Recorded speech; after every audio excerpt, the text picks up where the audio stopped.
আসসালামু আলাইকুম, কেমন আছেন আপনারা সবাই? আমার চ্যানেলের নতুন একটা ভিডিওতে আপনাদের সকলকে অনেক অনেক স্বাগত জানাই। আজ বুধবার, ঘড়িতে বাজছে এখন 7:30। এখন যাচ্ছি নিচে। জিয়া রেডি হয়ে গেছে, যাবে টিউশন পড়তে। ওই তো চশমাটা আনতে ভুলে গেছে। দাঁড়ান, নিয়ে আসে চশমাটা। না হলে ওই রাস্তায় তো প্রচন্ড ধুলো, তো ওই ধুলো চোখে ঢুকে যায়, খুব অসুবিধা হয়। সেই কারণে এই চশমাটা এখন পড়ে যায়। টিউশন ঢোকার আগেই খুলে দেয়, লজ্জা করে। এই যে আমার জিয়া রেডি হয়ে গেছে, আর আমার জাইন কোথায় গেল দেখতে পাচ্ছি না। আর আকাশে দেখুন সকাল থেকে কি মেঘ করছে, সকাল থেকে নয়, রাত থেকে সুন্দর হাওয়া দিচ্ছে। আর এই যে মেঘের পরিবর্তন হচ্ছে, আবহাওয়া তো মনে হচ্ছে বৃষ্টি হবে, জানেন। টিভিতে তো বলছে নিম্নচাপ হবে, কতদিন থাকবে, 2-4 দিন থাকবে বোধহয়। তাই মেঘও দেখছি লেগেছে। ওই দেখুন আমার জায়েন দাঁড়িয়ে আছে, বোধহয় বাথরুমে ব্রাশ করছিল, তাই ছেলেটাকে দেখতে পাইনি। ব্রাশ করে এই যে দাঁড়িয়ে আছে, আর এখনো কিছু খাওয়া দাওয়া করেনি। জিয়া চলে যা, তখন চাটা খাবো। আর রাস্তা একদম ফাঁকা, আর কি সুন্দর রোদ উঠেছে দেখুন। এখনই মেঘ ছিল, আবার রোদ উঠে গেল। ওই যে মেঘ লাগছে, আবার রোদ উঠছে, কিন্তু আবহাওয়াটা এত সুন্দর লাগছে, বেশ ভালোও লাগছে, জানেন। এই দেখুন আবার রোদ চলে যাচ্ছে। এত সুন্দর আবহাওয়াটা, আর সুন্দর বাতাস করছে, দারুণ লাগছে। আর রাস্তাগুলো দেখেন একদম ফাঁকা, শুধু এই ছাগল কটা বসে আছে। এসেছে সবজি বিক্রি করতে, সবজি বলতে এই যে কলমি শাক। তাই আপা বললেন যে একটা কলমি শাক নিতে, এক আঁটি। কারণ শাক তো একবেলা হলেই যথেষ্ট, তাই এক আঁটি হলেই হয়ে যাবে।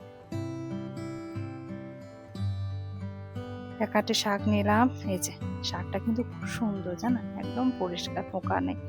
আর জিয়া এদিকে বেরোচ্ছে, টাইম হয়ে গেছে। স্কুটিতে করে যাই বলে খুব একটা তাড়াতাড়ি বেরোই না, নাহলে আবার বসে থাকতে হয়। সে কারণে ওই টাইম দেখেই বেরোই। আগে তো টোটোতে যেত, তাই একটু আগেই বেরোতে হতো।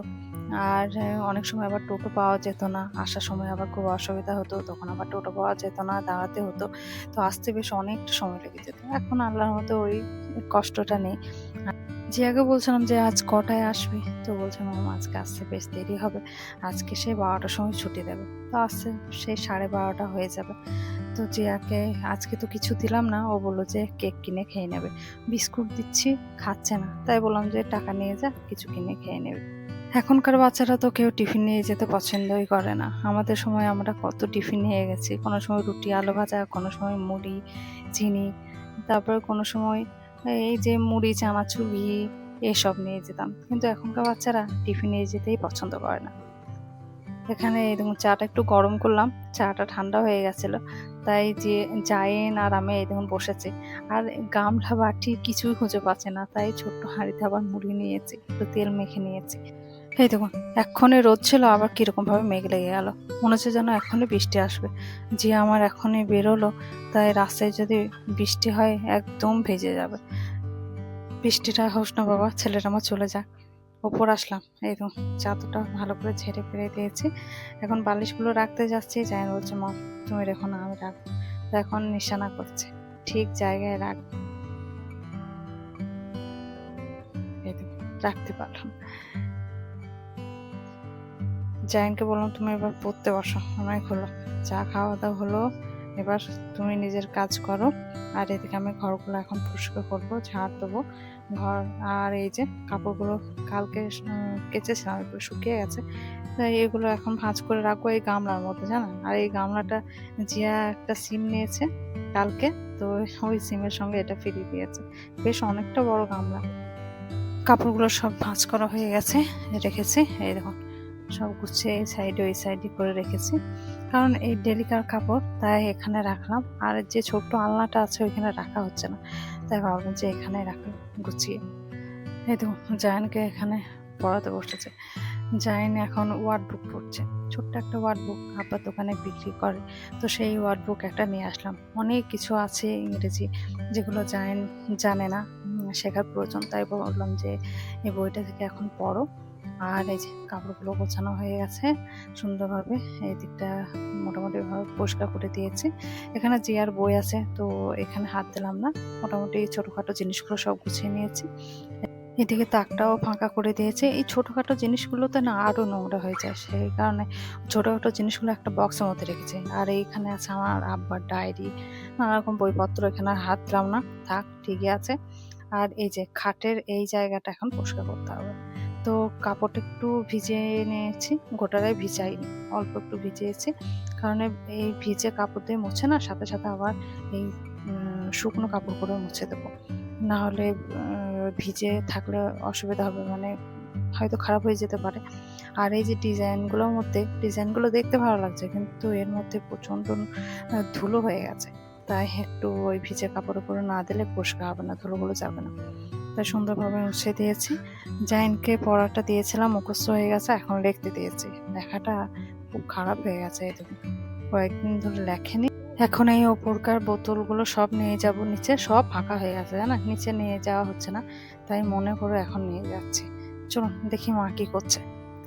এই তো মা শাকটা সুন্দরভাবে কেটেছে, একদম জিরে জিরে করে কেটেছে। এই তো দাঁড়ান দেখি জায়ান কিসের জন্য রাখছে।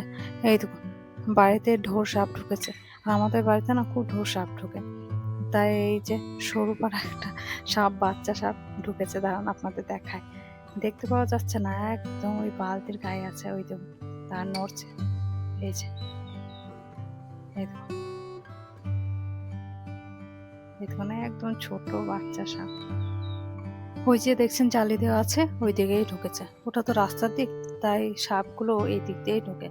বসেছে এখন পান্তা ভাত নিয়ে, রাত্রে ভাত রান্না করেছিল মা, সেই ভাত পানি দিয়েছিল, তো ওই ভাত খাচ্ছি। এই ভাতটা খেতে খুব ভালো লাগে। ছোলা ভর্তা করেছি কাঁচা লঙ্কা পেঁয়াজ দিয়ে।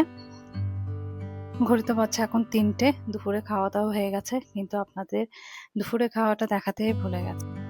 লাঞ্চে ছিল কলমি শাক ভাজা, মাছের ঝোল, কচু রান্না, আজি আজাইনদের জন্য ছিল ডিমের অমলেট, ওরা তো মাছ খায় না, তাই ওদের জন্য ডিম হয়েছিল। আর অনেক দিন পরে দেখুন পেয়ারা মাখা খাচ্ছি, এত ভালো লাগছে খেতে। ঘড়িতে বাজছে 8টা, আর আমি এখন লিখছি। ওই জিয়ার কটা নোট বাকি আছে লিখতে, তাই ওই ফোনে ছবি তুলে নিয়ে এসছে। তাই জিয়া বললো যে মম তুমি লিখে দাও, আমি পড়ি, নাহলে আবার সময় চলে যাবে। তাই ভাবলাম বসেই যখন আছি লিখে দিই। তো এই দেখুন এই সব ওই 3-4টে পেজ লিখলাম, আর কটা বাকি আছে লিখবো, কিন্তু এখন একবার যাবো নিচে, অনেকক্ষণ ধরে লিখছি, তাই পাটা একদম মনে হচ্ছে যেন অসান হয়ে গেছে, তাই একটু নিচে থেকে ঘুরে আসি, তারপরে এসে আবার লিখবো। চলুন ভিডিওটা আজকের মতন আমি এখানে শেষ করছি, আবার দেখাবেন একটা নতুন ভিডিও নিয়ে। আপনারা সবাই ভালো থাকবেন, সুস্থ থাকবেন, আর ভিডিওটা কেমন লাগলো অবশ্যই জানাবেন, ভালো লাগলে একটা লাইক করে দেবেন। আবার দেখাবেন একটা নতুন ভিডিও।